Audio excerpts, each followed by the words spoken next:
Hi guys, legal वाला में आप सभी का स्वागत है। आज का वीडियो का टॉपिक है कि जहां कोई व्यक्ति किसी बच्चे को अडॉप्ट कर रहा है और उसकी पत्नी जो है उसका क्या रोल एडॉप्शन में होता है, इसके संबंध में हम इस वीडियो में विस्तार पूर्वक चर्चा करेंगे। तो प्लीज मेरी वीडियो को आप बीच में स्किप ना करें, वीडियो के अंत तक बने रहें, जिससे आपको पूरे मेरे बताए हुए लीगल फैक्ट्स जो है वो प्रॉपर तरीके से समझ आ सके। मैं बताना चाहूंगा कि जहां हम किसी बच्चे को अडॉप्ट करते हैं, अडॉप्ट पहले तो वो बच्चा जो है 14 ईयर से ऊपर ना हो, 15 साल तक के बच्चे को हम जो है अडॉप्ट कर सकते हैं। अब बात आती है कि हमने जिस बच्चे को अडॉप्ट किया है उस बच्चे को अडॉप्शन डीड जो हमने बनाया है, जो रजिस्टर्ड कराया है और अडॉप्ट करके हम जिस बच्चे को लिया है, पहले तो वो बच्चा हमारे पास आ जाना चाहिए। और देन अगर जो अडॉप्ट करने वाला है उस बच्चे को अपने पास नहीं लेता है और वो बच्चा उन्हीं लोगों के पास रहता है जो उसके नेचुरल फादर एंड मदर है, जो अडॉप्शन डीड है वो रजिस्टर्ड हो गई, बच्चा गोद ले लिया। देन अब बात आती है कि वो बच्चा कहाँ है, आपने क्या उसका लालन पालन किया या आपने अपना सरनेम उसको दिया या नहीं दिया। देन क्या बच्चा जो उसके नेचुरल फादर मदर है उन्हीं के पास है, क्या उनके पास से कभी आपके पास आया या नहीं आया, ये सारी कंडीशंस जो है अडॉप्शन डीड में कंसीडर होना चाहिए।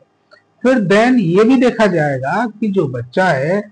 क्या जब आपने वो अडॉप्शन डीड रजिस्टर्ड कराई थी, जो अडॉप्ट किया था वो बच्चा, तो उस समय क्या वो संस्कार किए गए थे या नहीं किए गए थे, गोद वाले जो संस्कार है वो पूर्ण तरीके से हुए थे या नहीं थे,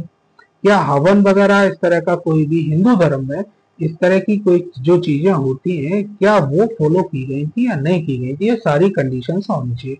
अब दूसरी चीज आती है कि जहां जिस व्यक्ति ने अडॉप्ट किया है किसी बच्चे को और उस व्यक्ति ने क्या अपनी पत्नी से किसी भी तरीके का कोई कंसेंट लिया है या नहीं लिया है। जहां इस कोई भी व्यक्ति अपनी पत्नी का कोई कंसेंट नहीं लिया और उसने अपनी ही इच्छा से किसी बच्चे को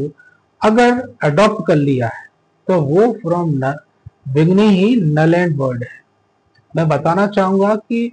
पत्नी की सहमति कब नहीं ली जा सकती। पत्नी की सहमति या तो अनसाउंड माइंड है, या उसने धर्म परिवर्तन कर लिया है, या उस व्यक्ति का उस स्त्री से तलाक हो चुका है। तो इन कंडीशनों में हमें उस स्त्री जो पत्नी है उससे किसी भी तरह का कंसेंट लेने की आवश्यकता नहीं है। लेकिन अगर वो सेपरेशन में रह रही है और आप भी सेपरेशन में रह रहे हैं और इसी बीच में आप किसी बच्चे को अडॉप्ट अगर करते हैं और आपने उस पत्नी से कोई भी कंसेंट लिया ही नहीं है, जबकि आपकी पत्नी जो है बच्चा पैदा करने में सक्षम है, लेकिन उसके बावजूद भी आपने पत्नी से किसी बच्चे को अडॉप्ट करने के लिए किसी भी तरह का कोई कंसिडरेशन नहीं लिया है या उससे कोई कंसेंट आपने किया ही नहीं कि मैं बच्चा गोद लूं या नहीं। आपने चुपचाप जो है किसी अपने भाई का बच्चा, बहन का बच्चा, किसी का भी किसी रिलेटिव का बच्चा वो आपने गोद ले लिया और आप अपने साथ उसे रख रहे हैं। दूसरी चीज है जो नेचुरल फादर एंड मदर जो है, क्या उनका जो कंसेंट उस बच्चे को देने में था या नहीं था, ये चीजें उन जो एडॉप्शन डीड बनेगी उस पर उनके प्रॉपर सिग्नेचर होने चाहिए और उनका कंसेंट उस जो है एडॉप्शन डीड में क्लियर कट आ जाना चाहिए, हाँ हमने अपना बच्चा जो है उनको दिया। अब ये नहीं है कि आपकी उम्र तो है 25 साल और बच्चे की उम्र है 15 साल, तो कोई भी 25 वर्ष का व्यक्ति किसी 15 वर्ष के किसी बच्चे को अडॉप्ट नहीं कर सकता। दोनों की एज में भी अंतर होना चाहिए,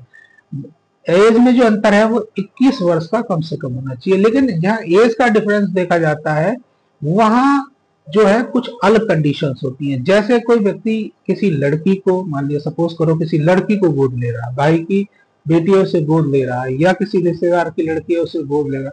तो उस कंडीशन में क्या होगा कि जो गोद लेने वाला व्यक्ति है और जो लड़की है दोनों की जो बीच की जो एज है उनमें 21 वर्ष का अंतर होना चाहिए। लेकिन यहाँ नॉर्मली जब हम अडॉप्ट करते हैं तो वहां भी ये देखा जाना चाहिए कि इन दोनों की जो अडॉप्ट होने वाला बच्चा है, जो अडॉप्ट करने वाला व्यक्ति है, उनकी एज में कितना डिफरेंस है। और देन उसकी वाइफ जो लीगल वाइफ है, जो सेपरेशन में रह रही है, उससे किसी भी तरीके का उसने कंसेंट लिया, अगर कंसेंट नहीं लिया है तो वो एडॉप्शन डीड जो है फ्रॉम डिग्री है नल एंड वॉइड होगी। इसी तरह का एक मुकदमा जो है ऑनरेबल इलाहाबाद हाई कोर्ट ने 2024 में अभी डिसाइड किया है, लेटेस्ट, और मुकदमे का नाम है रघुराज सिंह वर्सेस श्वेत अफीफी। इस मुकदमे में क्या होता है कि इस मुकदमे में जो बच्चा था जिसको गोद लेने की बात हुई, उसके मदर, जो नेचुरल फादर एंड मदर थे,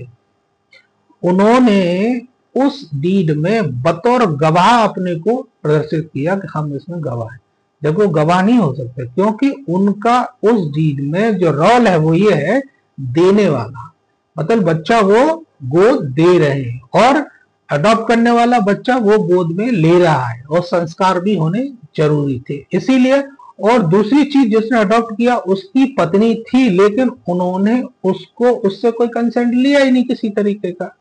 तो ये अडॉप्शन डीड जो है नल एंड वॉइड होगी। मैं जो साइटेशन आपको बताई है, इसकी प्रॉपर डिटेल जो है मैं वीडियो के डिस्क्रिप्शन में राइट डाउन कर दूंगा, आप वहां से भी इसको देख सकते हैं। अगर आपको मेरे बताए हुए एफर्ट्स अच्छे लगते हैं तो मेरी वीडियो को लाइक एंड शेयर करें, मेरे चैनल को सब्सक्राइब करना ना भूलें, जिससे मेरी नेक्स्ट वीडियो का आने वाला नोटिफिकेशन आप तक पहुंच सके। Thank you so much.